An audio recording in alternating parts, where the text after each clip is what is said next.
రాజ్కోట్ మొత్తం ఒకటే ఫేవర్, అదే మన రోకో ఫేవర్.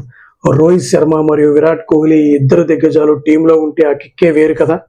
మొదటి ఓడిఐలో అద్భుతమైన విజయం తర్వాత టీమిండియా ఇప్పుడు రాజ్కోట్లోని నిరంజన్ షా స్టేడియంలో న్యూజిలాండ్తో రెండో సమరానికి సిద్ధమైంది.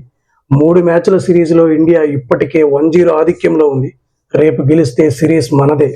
కానీ ఈ మ్యాచ్లో అందరి కళ్ళు రోహిత్ మరియు విరాట్ కోహ్లీ మీద మరియు టీంలో జరగబోయే కీలక మార్పుల మీదే ఉన్నాయి. పూర్తి వివరాలు ఈ వీడియోలో చూద్దాం.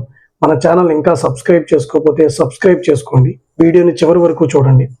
ఈ మధ్య ఓడిఐ క్రికెట్కి క్రేజ్ తగ్గింది అని అనుకుంటున్న టైంలో రోహిత్ మరియు విరాట్ కోహ్లీ మళ్ళీ ఈ ఫార్మేట్కి ప్రాణం పోశారు అని చెప్పాలి.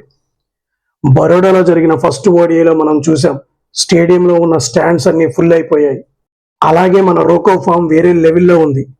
మొదటి ఓడిఐ బరోడాలో కోహ్లీ ఆడిన ఆట తీరు చూస్తే ఆయన సెంచరీ మిస్ అయినా తన షాట్ సెలక్షన్ చాలా సూపర్గా ఉంది. కోహ్లీ రికార్డుల మీద రికార్డులు బ్రేక్ చేస్తూనే ఉన్నాడు. ఇక మన హిట్ మ్యాన్ గురించి చెప్పేదేముంది, 2023 వరల్డ్ కప్లో ఎలాంటి అగ్రెసివ్ అప్రోచ్తో ఆడాడో ఇప్పుడు కూడా అదే కంటిన్యూ చేస్తున్నాడు. బరోడాలో కేవలం 29 బంతుల్లో 26 రన్స్ చేసిన, అందులో 2 సిక్సర్లు ఉన్నాయి.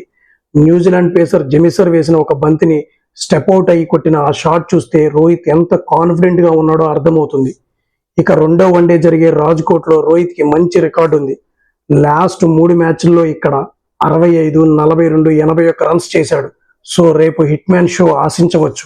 ఇప్పుడు టీమ్ న్యూస్ విషయానికి వస్తే ఒక బ్యాడ్ న్యూస్ మరియు ప్లేయింగ్ 11లో ఒక ఇంట్రెస్టింగ్ చేంజ్ జరిగే అవకాశం ఉంది. మొదటి మ్యాచ్లో ఆడిన ఆల్రౌండర్ వాషింగ్టన్ సుందర్ గాయపడ్డాడు. అతని ప్లేస్లో ఆయుష్ బదోనీని స్క్వాడ్లోకి తీసుకున్నారు. కానీ అతనికి డెబ్యూ అయ్యే ఛాన్స్ దొరకడం కష్టమే.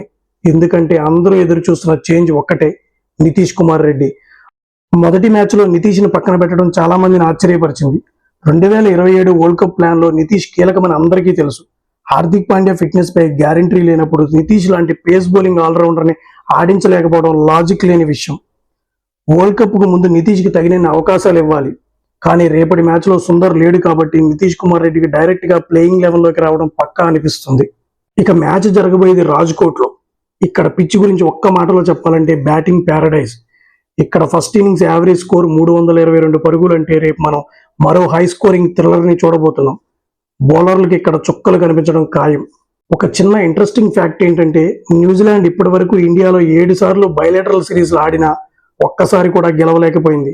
రేపు ఇండియా గెలిస్తే ఆ రికార్డ్ అలాగే కంటిన్యూ అవుతుంది. సో ఇది రేపటి మ్యాచ్ ప్రివ్యూ.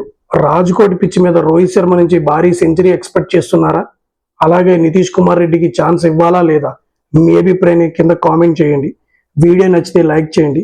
మ్యాచ్ అప్డేట్స్ మరియు రివ్యూస్ కోసం మన ఛానల్ని సబ్స్క్రైబ్ చేసుకోండి. జై హింద్.